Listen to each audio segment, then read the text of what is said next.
Good evening, and welcome to QI for another wild leap into the dark. And teetering on the precipice tonight are the daring Sean Locke,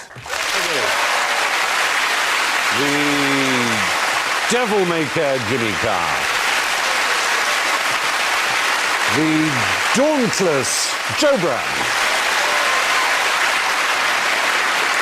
and he doesn't even know the meaning of the word dastardly, Alan Davis.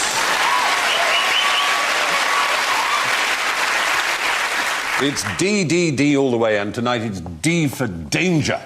Danger in the face, with alarm calls to match. So, Sean, let's hear your alarm call. And Jimmy goes. And Joe.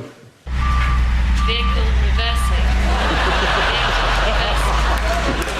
Very nice, too. And Alan. You don't get more dangerous than a mosquito, yeah. Yeah. Anyway, in the next 24 hours, talking of danger, there is a 1 in 48 million risk of being burned to death while you sleep. There is a 1 in 30 million risk. That would wake you up, wouldn't it? It would. How heavy a sleeper would you have to be to be burnt alive? You could be quite pissed, couldn't you? I actually burnt my flat down when I was pissed. You didn't put that on the insurance form, did you? I was pissed, that's how it happened. You know what it's like, you just go, F it, sort it out in the morning. Are you exaggerating? Was it cystitis? Hey, you've got rather ladies' area quite early on in the show. Thank you very much. Dear me. Right. 1 in 30 million people risk dying by being murdered. The risk of choking to death is 1 in 120 million. And the risk of dying by tea cosy is 1 in 20 billion. There is, however, a 1 in 257,000 chance of you dying today, during this programme. What have you got planned for round 2? Is there a tiger involved, is there? If there happened to be 257,000 people playing QI at the moment, one of them would die. But it may be us. We don't know. Not because of the game, though. No. Just saying, you have a 1 in 257,000 electrocuted by the buzzer.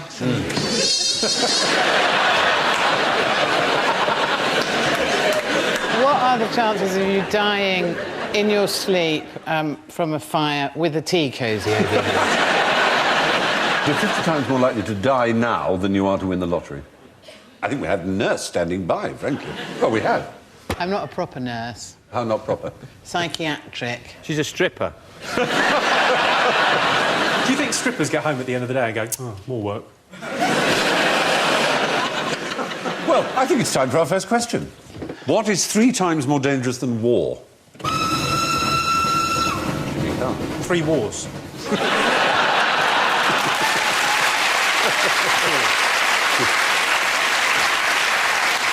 Vehicle reversing. Is it doing a Yui on the A40? This is according to the United Nations. It's probably something really inane, like cycling, trampolining. It's work. More likely to die at work than you are at war. Does that include soldiers? What if you work in a shoe shop near a war? I can always guarantee you will find some cunning way to make me not know anything. And I don't know what the statistics are for people who work in shoe shops near wars. How many times have they actually had a war in a shopping centre? It's very rare that first world countries get invaded, but if they did, you could have a shootout in a multiplex, couldn't you? If you lived in South London, you'd find a lot of wars in shopping centres. I've been arrested in a shopping centre. Have you? Tell us why. For an act of war? I knocked a security guard's hat off. Recently. A very Bertie Wooster thing to do. Yeah. I didn't even do it on purpose. I was taking my jumper off. I was absolutely arsehole as well. And you're very much hearing my side of the story. I called it actually rather a story of defence. I read a thing once that said a third of all accidents at work go unreported. How do they know? Lumberjacks have the most dangerous job in America, it appears. 122 deaths per 100,000 employees. So that song's entirely wrong, is it? Yes. Exactly. How could you die doing that? Just trees falling on you? You're saying trees falling on you like that's a bit of a pansy way to go. That's a legitimate way to die. It's just the only real sort of peril, isn't it? There's a lot of chainsaws. But also, you're not very well protected in panties and a bra, are you? And also, if you're a lumberjack, you're supposed to be good at it. Yeah. You're not supposed to chop down trees and go, oh, it's the other side, isn't it? The single most dangerous specific job is said to be an Alaskan crab fisherman. Is this most dangerous jobs in America? Because how many presidents have they had? They've had a lot of those go. But only 3 have been assassinated. 3 have been assassinated and 1 had a blowjob in the office. So it can go either way. Yeah, it's yes. Swings Not a and job you roundabouts. turn down straight away. Well, now, yes. According to the United Nations, more than 2 million people die from work-related accidents, as opposed to 650,000 people a year who die in wars. Now, what was the most dangerous military stratagem ever devised? Vehicle reversing. Was it Hannibal's first crack at the Alps with chihuahuas? The purpose of this one was to terrify the enemy. Imagine you're in the front line of an army and you're massing against the front line of another army, and the front line of the opposing army does something so extraordinary that you think, oh my God, we're never going to beat them. Is it from a Carry On film? Is it when they lifted their, kilts and they didn't wear pants? It was amazing. Carry On Braveheart. No, it's neither of those. They flagellate themselves. They insert something within them. They personally. chop their They own tackle heads off. off. They chop their own heads off. Their own heads. The front line of the army chops their heads off. How you do that? Grab your hair and just slice with a very sharp sword. Who was that then? The Scots Guards? This was in 496 BC. It would be the Swiss army, because they'd have something on one of those little knives. No, to do that, wouldn't they? Self-decapitation. It's a country you know well, and you're wearing its flag at the moment. This is the flag of Vietnam. Well, that's right. We're talking 496 BC, the army of King Gujian of Yue. And he had convicted criminals in the front line and told them they had to cut their own heads off. You may say, well, why would they do that? What's the worst that could happen? The worst thing that could happen was if they didn't, then all their families and all their children would be massacred as well. It.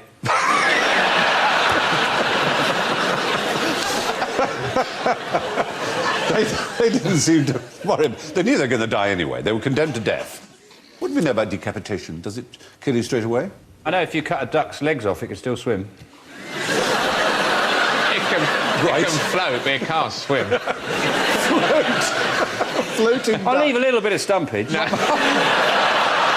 wouldn't be it would have to catch the currents. It would evolve into a whole different animal. It would probably get a wing up as a sail or something like that.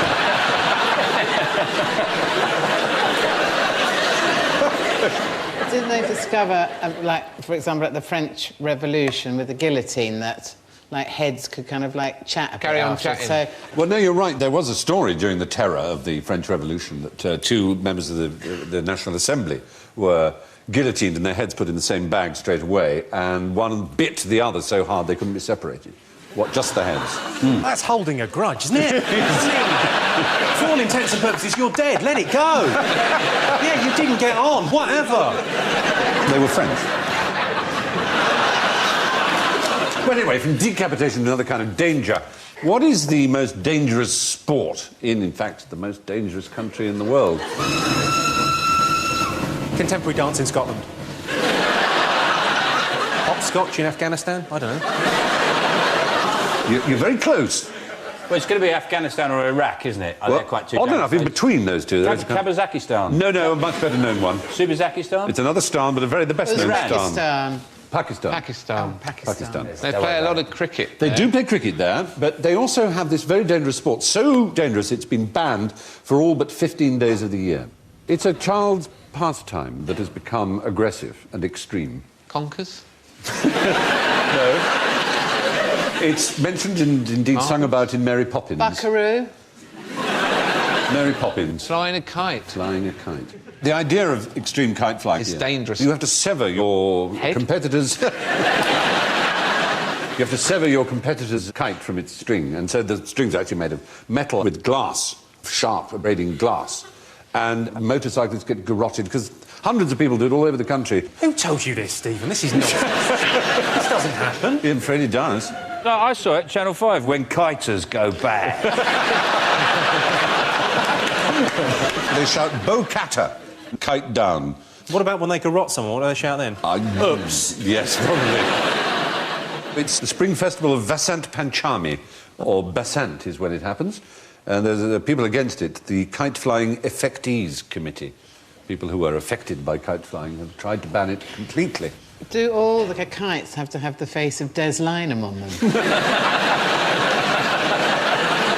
He is a god in Pakistan. Yeah. How big can a kite be? What's the heaviest kite you Huge. could have? They could weigh anything up to 4 tons.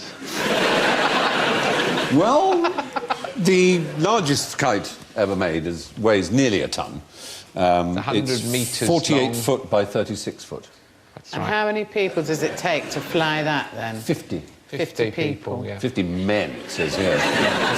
50 men or 25 fat birds? It has 200 strings. The smallest is 1.25 inches across. You can get them in the market and stuff. You see those blokes doing those tiny kites? Have you seen them? No. Miniature kites. That's right. On bridges and things or something. Oh, do they? You start it using an electric fan, one of those little handheld electric fans. It just fires up. Invisible string, which makes it very pleasing. It's Then so you go home fine. and cry. What am I doing? What the hell am I doing in my life? I want to be a doctor. Look, everybody. Oh, what's the point? So, name the world's most dangerous manager. It's not Dave the Decapitator, who's head of Psychos R Us in Catford, though. No. Not Chernobyl Health and Safety or something, is it? No, that would count. Is it something like Evil Knievel's manager? Very like Evel Knievel's manager, only go back in time to the Niagara Falls. Blondin's manager. Absolutely right. I think you should get 10 points for that. Blondin's manager. And for the boys and girls, tell us who Blondin was. He was a famous tightrope walker. He was the most famous tightrope walker of his day. But he also carried his manager across, which was a disaster, because his manager was a lot heavier than him, and Blondin liked slippery tights. And they had to stop 6 times because he was so heavy. It was on the 17th of August, 1859, and it took 42 minutes. Is that his manager, then, or just some bloke that wanted to get to the other side? He'd take eggs and a frying pan and a trivet and matches, and he'd stop halfway across and make an omelette and then eat it. Or he'd take a lion and a wheelbarrow across with him. Really? Lion? A lion? Yeah. What was his manager giving him? Did he eventually die by falling off one? No, he died, actually. He died in... Tea cosy. I thought it said, though, he died in a bed of diabetes. No, he died in bed of diabetes. Not in a bed, it's one of the restaurant menus, nestling in a bed of diabetes. No, he died in bed, age 73. Because actually they have terrible trouble, don't they, stopping people trying to go over the Niagara Falls, because people are always trying to get in a barrel, and I've no idea why, but they have to have special security men, because apparently there's endless kind of trucks reversing up with sort of concealed bags. And people just going, right, push me, Dave, I'm f***ing going. Apparently there's enough people that want to do that for them to have to really... They do stop it. There have been 16 known barrel drops, and 6 of those have ended in mortality. The first to do it was a woman. Hey. Yes, Annie Taylor. Didn't her want name to. was. Didn't want to. That's a honeymoon that's gone horribly wrong. Now, Annie Taylor was the first to do it, And she was something of a heroine for doing it. There she is, look. Well, battle axe she looks, I mean, God. But there's her barrel. She's all right. With her name on it. Annie Edson Taylor, heroine of Niagara Falls, it says. And Bobby Leach was the second man to do it. The third man to do it was a Briton, Charles Stevens, and he did it with his legs tied to an anvil. By this time, people were already bored with the feat by 2 people having done it. I think it's really nice they went to all the effort of writing their names on the barrels. Well, he couldn't because he tied it to an anvil in that rather sort of roadrunnery way, you know, kind of thing. And all they found of him was a severed arm inside the barrel with a tattoo on it saying, "Forget me not, Annie." People were obsessed with the Niagara Falls. They had this pirate ship and they filled it with animals, bears and geese and all kinds of things, and sailed it off the top of Niagara. And only 2 geese survived. 2 bears crawled out and they were shot. For cowardice. So, now, what's the most dangerous sporting activity for women? Foxy boxing. Foxy boxing. Foxy boxing. Cheerleading, somewhere like Iraq would be tough, wouldn't it? You know, very I'm going to give you... Cheerleading would be quite... I'm going to give you the money. Eh? The points. No, I want the money. You start playing for money. Actually, Stephen, I really want the car. I know it's behind You get the points, because the answer is simply cheerleading. Really? Cheerleading is the most dangerous. More injuries and deaths are sustained by women engaged in cheerleading than any other sporting activity. The best-known cheerleader in America is... George Bush. George Bush is the right answer. Did you actually know that? Yeah, that's what he did at... Thanks. Yes. Yeah, it was the only sporting activity. It's what he did. He didn't play sports. Absolutely right. He had special T-shirts made with Go Nads, which was the name of his team. Go Nads. You see? I've never seen cheerleaders that aren't in a shower. Yeah. I thought that's what they did. I thought they were just obsessed by lather. Other dangerous sports? Bungee jumping? Do you know anything about that? You can get a detached breast tissue. What, at the gift shop afterwards? Or... Because if you go in the nude, they let you do it for free. And Where? Everywhere? Or at a particular site you know of?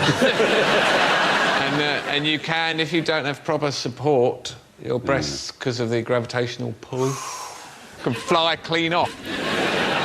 And you can also get detached retina. And if you shout at a breast that's just been decapitated, as it were, does it still respond for the next 30 seconds? It will still lactate for half a minute. Still express itself, quite literally. I like to think of... Can I go and have a lie down?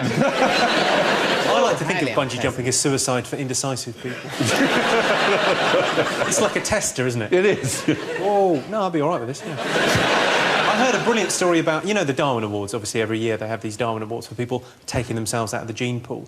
And there was a brilliant story of a guy that... he was, drunk one night and he decided, right, what I'm going to do is bungee jump. His mates went, you won't be able to. He went, I will. Just got a tow rope and jumped off a bridge. Obviously, that foot just snapped off and he landed in a freezing river. With no feet. He couldn't swim. So, take me back, because it's a good letter D for Darwin. I don't know the Darwin Awards. When you say take yourself out of the gene pool... Well, it's stories from around the world of people that have killed themselves in such stupid ways. Killed themselves, right. There's another brilliant one of a guy that was sitting in his back garden and he had got a couple of balloons and filled them up with helium or whatever, so that he would float. He thought it would be brilliant if I could float and drink beer. Wouldn't that be lovely? It'd be so comfy in a garden chair. He went about a mile up and froze to death.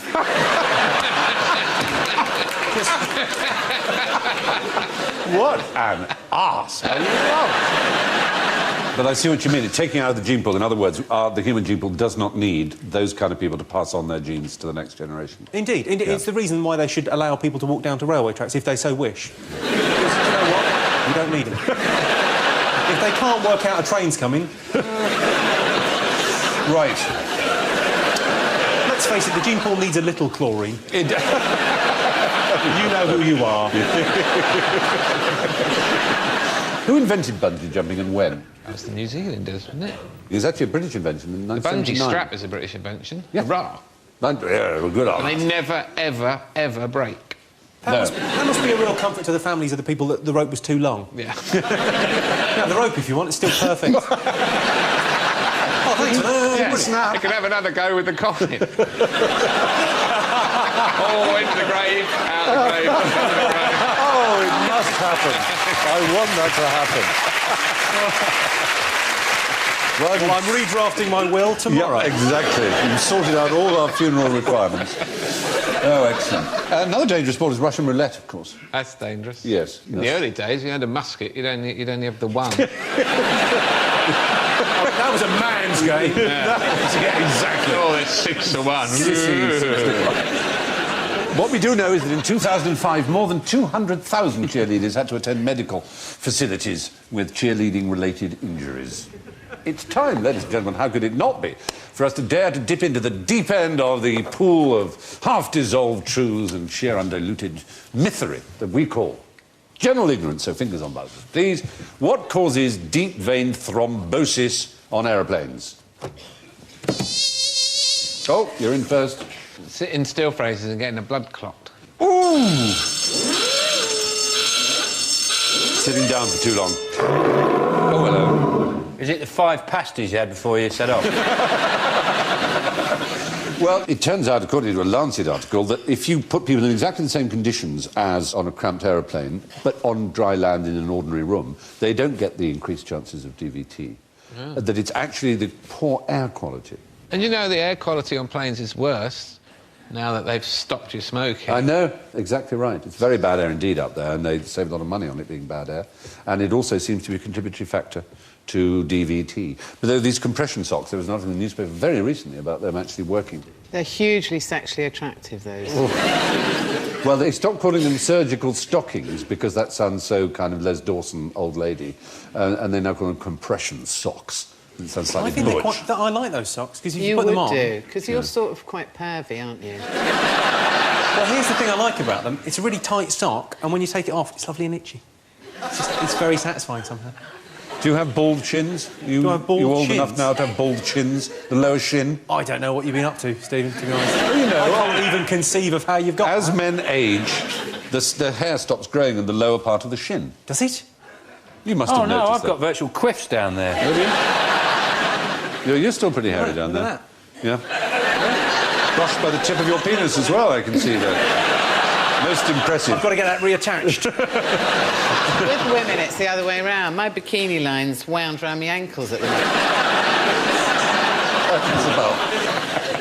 So, fingers again on buzzers. How much sleep should you have every night? Vehicle reversing. Go back. 4 hours. Good answer. 4 hours? 4 to 7 hours, you'll live a lot longer than if you have 8 hours every night. People who have 8 hours or more live shorter lives. Yeah, but if you only sleep 4 hours a night, it can lead to dismantling the welfare state. Margaret Thatcher is a famous example, but very well put, of someone who didn't get that much sleep. Yeah, no wonder, really, what she did to the miners. Yeah. Right. The average Briton gets 6 or 7 hours sleep a night, as opposed to their grandparents or great-grandparents in 1900, where 9 hours a night was the average. Certainly people lived less long, but for all kinds of reasons. What scale do seismologists use to measure earthquakes? Sean. The Richter scale. Oh! No, they don't. Seismologists don't. Journalists often do still these days, but not for 30 years nearly. They use something else. It's called the MMS, the Moment Magnitude Scale. You sure? Disappointing. You're absolutely sure? Yes. Yes. Sure. I got that wrong. You did, but you kindly went it right. There's an example of what happens after an earthquake. The angles, it's rather like Renaissance Mannerist art. The diagonals are very... the composition is excellent. I hate Renaissance Mannerist art, don't you? Do you? Yeah, it's crap. Michelangelo, for example? No? Michelangelo? Don't like him? Bollocks. No. He was particularly good at bollocks, it must be said.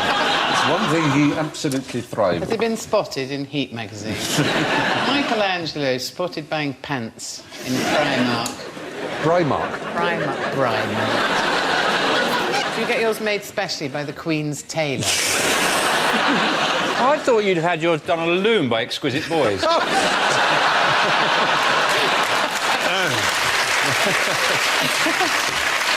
This was stopped. making Stephen's pants.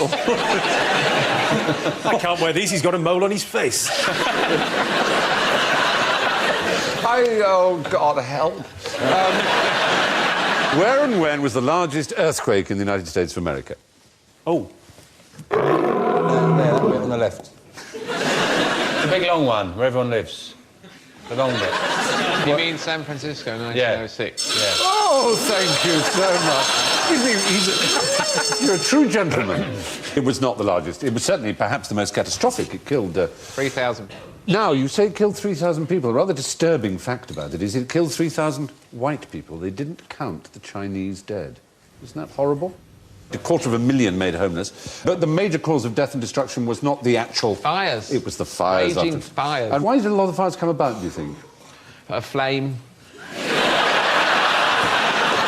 Thank you very much. Was it because they were leaping all from really building to building. fed up, so they all got pissed and fell asleep? No.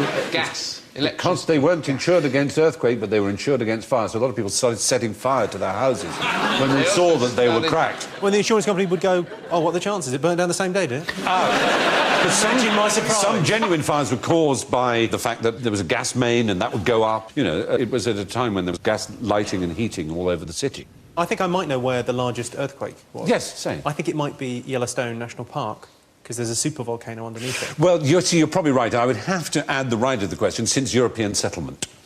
There may well have been a huge one in Yellowstone. Whoa. Yeah. Yeah, it's a bit late for that, Stephen. A little bit late. Oh, you wouldn't have said 1906 if I hadn't said since European settlement. No. Just on the subject of San Francisco fire, this is an example of how nasty it is. When the fire caught the Windsor Hotel at 5th and Market Streets, there were 3 men on the roof, and it was impossible to get them down. Rather than see the crazed men fall in with the roof and be roasted alive, the military officer decided to direct his men to shoot them, which they did, in the presence of 5,000 people. And there was another man who started burning... The entertainment back then was rubbish.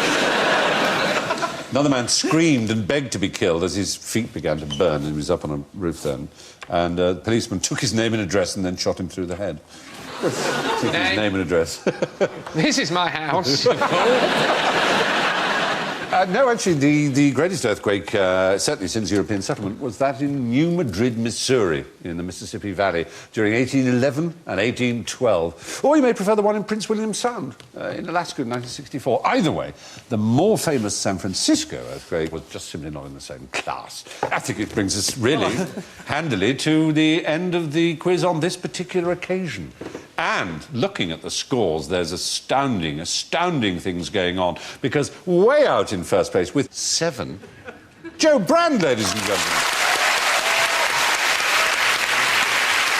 In second place with a very handy 4 points, Sean Locke. Thank you. Neither up nor down, but in third position with 0 points, it is Jimmy.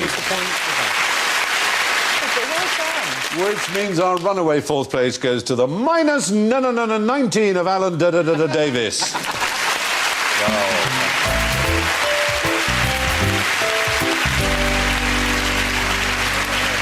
And my thanks to Jimmy, Sean, Joe and Alan. I'll leave you with the observation of former Prime Minister David Lloyd George. The most dangerous thing in the world, he said, only in a Welsh accent, is to try to leap a chasm in 2 jumps. So from all of us at QI, good night.